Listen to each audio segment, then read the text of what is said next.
Sebelumnya, Assalamualaikum warahmatullahi wabarakatuh. Waalaikumsalam warahmatullahi wabarakatuh. Untuk mengawali kegiatan pada hari ini, marilah kita berdoa terlebih dahulu. Berdoa menurut agama dan budaya masing-masing. Doa mulai. Doa selesai. Semoga dengan adanya doa tadi, kegiatan hari ini bisa lancar, berjalan dengan baik, sesuai dengan rencana yang sudah kita rencanakan, dan tidak ada halangan soal apa absen ya. Sambil mengecek mic kalian.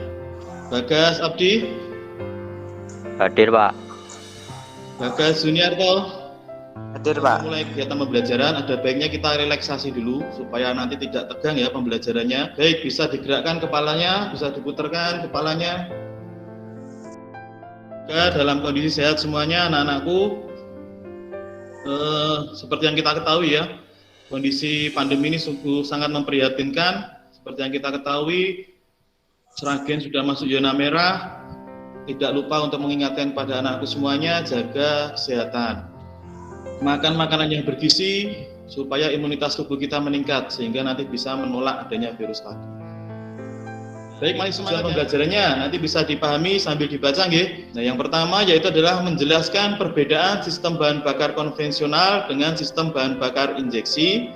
Kemudian tujuan pembelajaran yang kedua yaitu adalah menjelaskan fungsi komponen saluran sistem bahan bakar injeksi.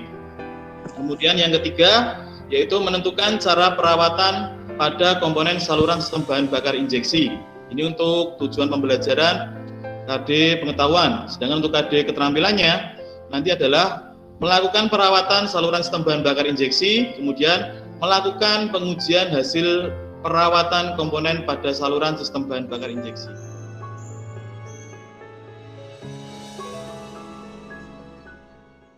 Sebelum kita masuk ke pembahasan saluran sistem bahan bakar EV, ada baiknya kita review dulu untuk materi sistem bahan bakar konvensional. Tangki Pak untuk menampung bensin sebelum digunakan, Pak. Filter bensin, Pak, berfungsi untuk menyaring kotoran. Pompa bahan bakar, Pak, berfungsi untuk mengalirkan bahan bakar dari tangki ke bensin, Pak. Kanister, Pak, fungsinya untuk menampung uap bensin, Pak. Selang bensin, Pak, sebagai tempat mengalirnya bensin, Pak. Gambar komponen ke-6 ini merupakan gambar karburator. Fungsinya untuk apa? Fungsinya untuk mengabutkan bahan bakar ataupun mengabutkan bensin ke dalam mesin ataupun ke dalam intake manifold dengan kuantitas yang ideal berdasarkan RPM mesin. Baik, kita lanjutkan. Nah, ini ada diagram EV.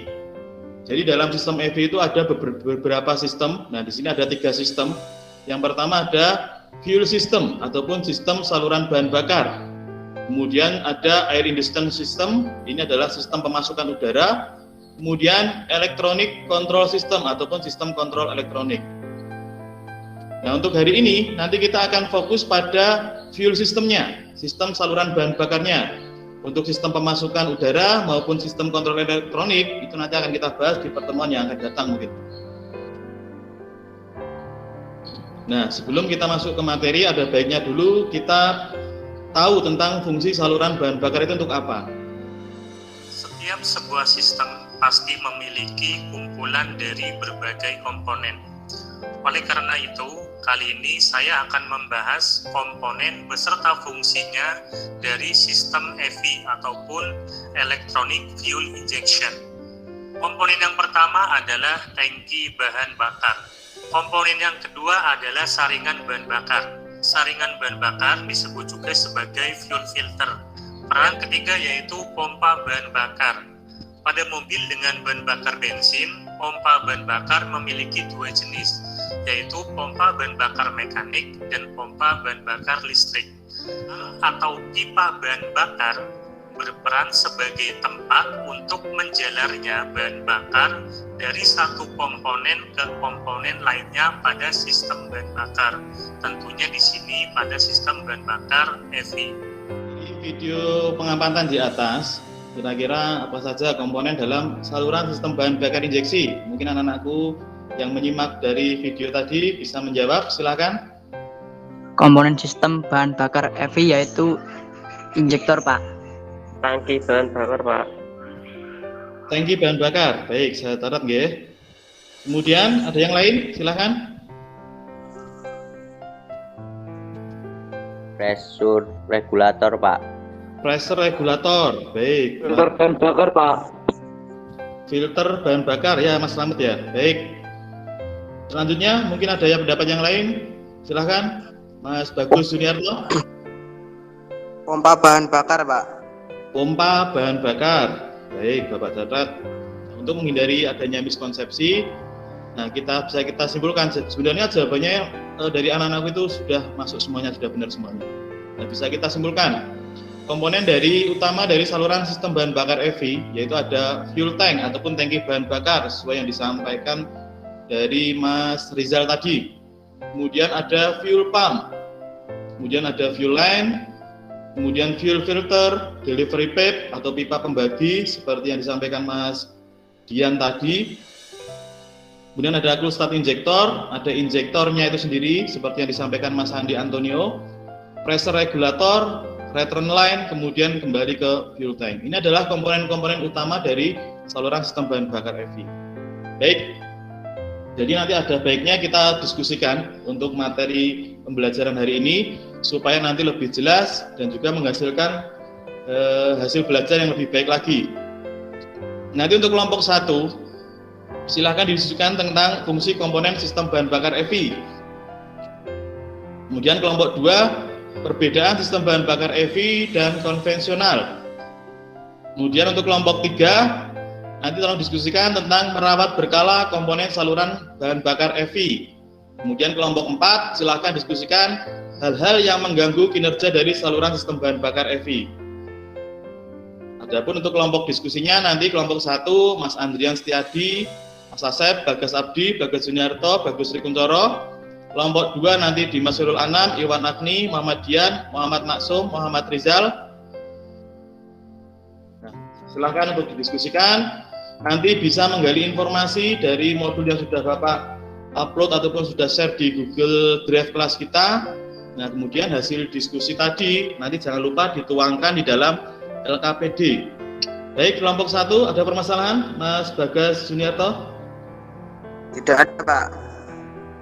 Tidak ada ya, masih diskusi nggih? Iya. Baik, silakan dilanjutkan diskusinya. Kelompok 2? Masih diskusi, Pak. Masih diskusi nggih? Oke. Tangki bahan bakar berfungsi untuk menampung bahan bakar bensin. Filter bahan bakar berfungsi untuk menyaring kotoran pada bensin. Filter udara berfungsi untuk menyaring udara. Pompa bensin berfungsi untuk memompa bensin dan tangki injektor. Pressure regulator berfungsi untuk menaikkan tekanan bensin. Injektor berfungsi untuk menyemprotkan bahan bakar bensin, Pak. Pak. Dalam pencampuran bahan bakar dan udara, sistem injeksi menggunakan injektor, sedangkan konvensional menggunakan karburator. Sistem injeksi lebih irit dari karburator. Komponen injeksi lebih rumit dari karburator. Sistem karburator perawatan lebih hemat daripada sistem injeksi. Nah, baik, bertambah lagi kan. Jadi selagi kalian mau menggali informasi, pasti nanti ada tambahan-tambahan pengetahuan yang bisa kalian dapatkan. Jadi tadi sudah Bapak catat untuk kelompok 2. Mengaret baterai atau aki sering memanasi mobil agar baterai terisi. Oke, silakan dilanjutkan Mas Nafla. Membersihkan filter udara dan filter bahan bakar secara rutin, membersihkan nozzle injektor, membersihkan throttle body, dan merawat sensor-sensor injeksi, Pak. Itu dari diskusi kelompok kami. Baik, sudah cukup. Baik, ya. Untuk kelompok 4, silahkan disampaikan hasil diskusinya. Silahkan, Mas Slamet. Beberapa hal yang menyebabkan gangguan pada sistem bahan bakar injeksi, misalnya baterai sudah tekor atau drop, injektornya kotor, filter udara dan filter bensin kotor, sensor-sensor yang rusak, busi yang kotor, Pak. Baik, sudah Bapak catat. Untuk menghindari adanya miskonsepsi, salah pahaman dalam penafsiran, mungkin Bapak simpulkan ya, dari seperti yang disampaikan anak-anak tadi. Nah, komponen utama saluran bahan bakar EVI ini pada kelompok 1.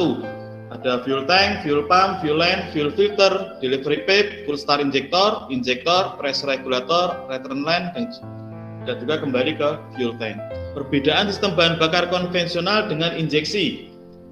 Nah, ini berdasarkan cara kerjanya terletak pada proses suplai bahan bakar ke ruang bakarnya. Nah, ini untuk kelompok 3 seperti yang disampaikan Mas Nafla tadi.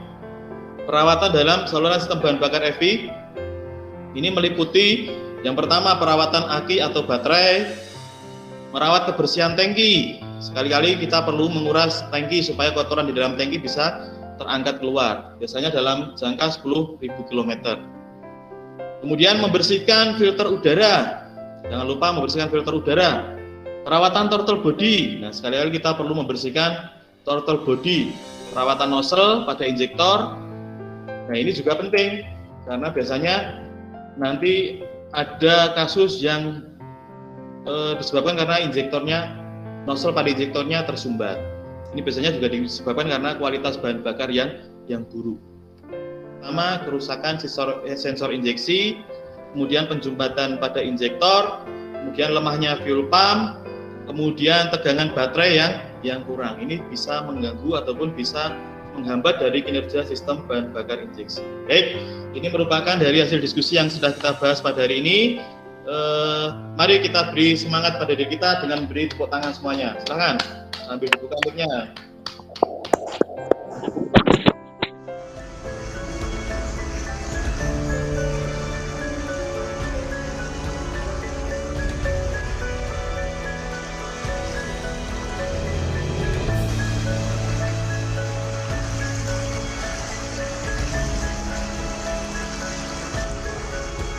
Baik, demikian tadi kegiatan pembelajaran yang sudah kita laksanakan bersama-sama. Mungkin dari anak-anakku semuanya ada yang bisa menyimpulkan dari kegiatan pembelajaran hari ini? Ada, Pak. Monggo silakan. Komponen saluran sistem bahan bakar injeksi yaitu tangki bahan bakar, filter udara, filter bensin, pompa bensin, pressure regulator, dan injektor, Pak. Nah, tidak lupa nanti juga ada soal evaluasinya. Jangan lupa nggih, soal evaluasi nanti dikerjakan. Soal evaluasi sudah Bapak upload di Google Classroom. Linknya nanti akan saya share di grup WA kelas kita. Jangan lupa nggih, nanti setelah kegiatan pembelajaran hari ini kita akan melaksanakan pembelajaran praktikum yang semoga saja nanti ke depannya pandemi ini sudah membaik sehingga nanti kita diperbolehkan untuk tatap muka supaya nanti bisa melaksanakan kegiatan praktek untuk pelajaran dari ataupun dalam kompetensi saluran sistem bahan bakar EVI. Silakan ketua kelas untuk memimpin doa untuk mengakhiri kegiatan pada pembelajaran hari ini. Silakan, Mas Yogi Setio. Untuk mengakhiri kegiatan pada hari ini, marilah kita berdoa terlebih dahulu. Doa menurut agama dan kepercayaan masing-masing. Doa mulai.